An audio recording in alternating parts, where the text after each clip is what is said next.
വിധി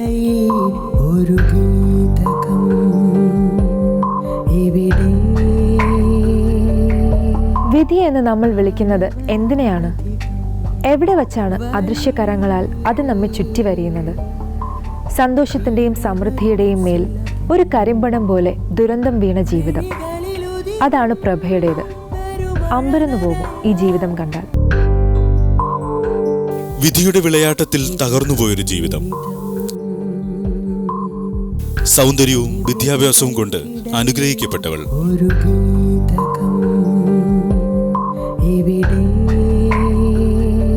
മൂന്ന് കുട്ടികളുമായി തോരാത്ത കണ്ണീരിന്റെ വഴിയിലേക്ക് ഇവളെ തള്ളിയിട്ടതെന്ത്? കാണാം നമുക്ക് പ്രഭയുടെ കഥ.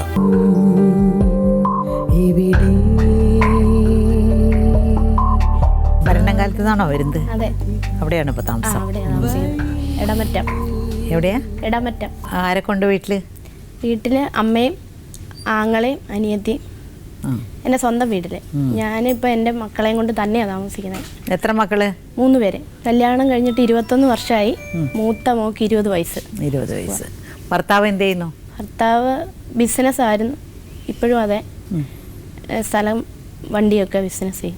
അവരെല്ലാം രക്ഷിച്ചത് എൻ്റെ അച്ഛൻ തന്നെയാണ് നോക്കി വളർത്തിയതൊക്കെ, കെട്ടിച്ചു വിട്ടതും ഒക്കെ അതെ.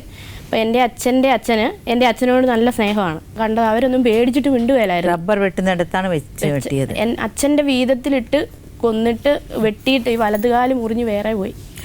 എന്നിട്ട് അവർ അനിയന് അവിടുന്ന് വലിച്ചുകൊണ്ട് അവൻ്റെ പറമ്പിലിട്ടു. അവിടെ ചെന്ന് വഴക്കുണ്ടാക്കിയെന്ന് അറിയാനായിട്ട്. അല്ല, അപ്പോൾ എന്തായി കേസ്? ഇപ്പോൾ അവർ ജയിലിലാണോ? അല്ല, അവരെ വെറുതെ വിട്ടു. ഞങ്ങൾക്ക് വേറെ അന്വേഷിക്കാൻ ആരും ഇല്ലാഞ്ഞുകൊണ്ട്. പ്രഭയാണ് മൂത്ത മോളല്ലേ? മൂത്തത്. അതിൻ്റെതായ ബുദ്ധിമുട്ടുകളൊക്കെ ഉണ്ടായി കാണും. പിന്നെ അതിൻ്റെ ബുദ്ധിമുട്ട് കൊണ്ടാണ് എൻ്റെ ജീവിതം ഇങ്ങനെ ആയത്.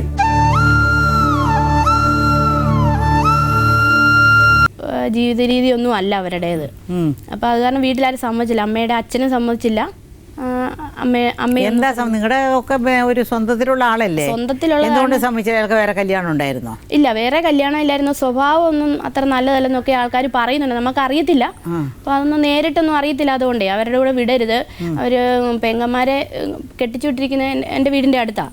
അപ്പോൾ അവരെ ആണേലും ആ ചേട്ടനെ ആണെങ്കിലും നല്ലപോലെ നോക്കുന്നില്ലെന്നൊക്കെ പറയുന്നുണ്ടായിരുന്നു.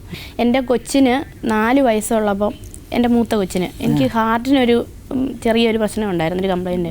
പക്ഷെ അറിയത്തില്ലായിരുന്നു. പ്രസവത്തോടെയാണ് അറിഞ്ഞത് ഇങ്ങനെ ഇതുപോലെ ഉണ്ടെന്ന്. അപ്പോൾ അത് കഴിഞ്ഞ് അയർക്കുന്നത്തൊരു ഡോക്ടർ ഉണ്ടായിരുന്നു. ആ ഡോക്ടറെ കാണിച്ചപ്പോഴാണ് പറഞ്ഞത് ഇങ്ങനെ ഹാർട്ടിന് കംപ്ലൈൻറ്റ് ഉണ്ട്. എന്താ കംപ്ലൈൻറ്റ്? കംപ്ലൈൻറ്റ് സ്മോൾ PD എന്നും പറഞ്ഞൊരു ഓപ്പറേഷനാണ് ചെയ്തത്. പിന്നെ ആ വീട് വിറ്റു. പിന്നെ എന്ത് ചെയ്തു? വിറ്റിട്ട് ഞങ്ങൾ പിന്നെ വേറെ വാടകയ്ക്ക് പോവുകയായത്. വാടകയ്ക്ക് അതെവിടെയായിരുന്നു? അതും കടങ്ങൂര് തന്നെയായിരുന്നു. അവിടുന്ന് വാടകയ്ക്ക് പോയി. പിന്നെ ആ പൈസ കുറേശ്ശെ ഇതുപോലെ കച്ചവടമൊക്കെ ചെയ്തുണ്ടാക്കിയാണ് അവിടെ വെച്ചാണ് മൂന്നാമത്തെ മോനുണ്ടായത്. ഇപ്പോൾ അവന് 8 വയസ്സ്, 1ാം ക്ലാസ്സിൽ പഠിക്കുന്നേ ഉള്ളൂ. അത് ശരി. അത് അവിടെ തയ്ക്കാനായിട്ട് ഈ കുട്ടൻ എന്ന് പറഞ്ഞ പാർട്ടി വന്നു. ഓട്ടോമാറ്റിക്കായിട്ട് ആ പുള്ളിക്കാരൻ കയ്യിലെടുത്ത് നമ്മളെ സഹിക്കില്ല. ഈ പുള്ളിക്കാരത്തിയുടെ പ്രശ്നം കാരണം ഒരു വാടക വീട് പോലും കിട്ടാതെയായി. അങ്ങനെ ഇരിക്കെ കടയുടെ ഉടമ ഇറങ്ങിക്കോളാൻ പറഞ്ഞു.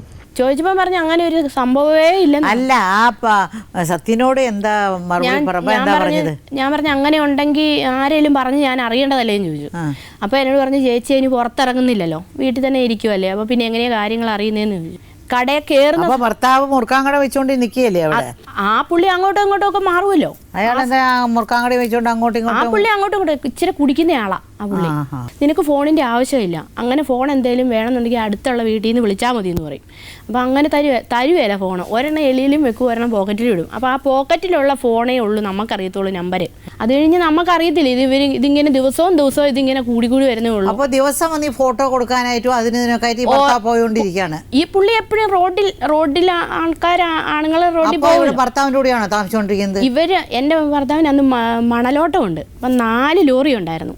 പുളിക്കലെന്ന് പേര് എഴുതിയ 4 ലോറി.